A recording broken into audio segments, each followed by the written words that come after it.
well, I don't know, 4 o'clock, 5 o'clock, that Eddie Van Halen had died. I was in the middle of reading about myself.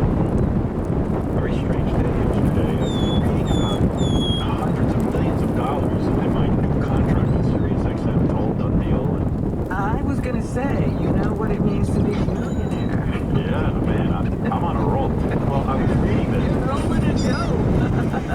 I called my accountant. I said, "Where's my dough?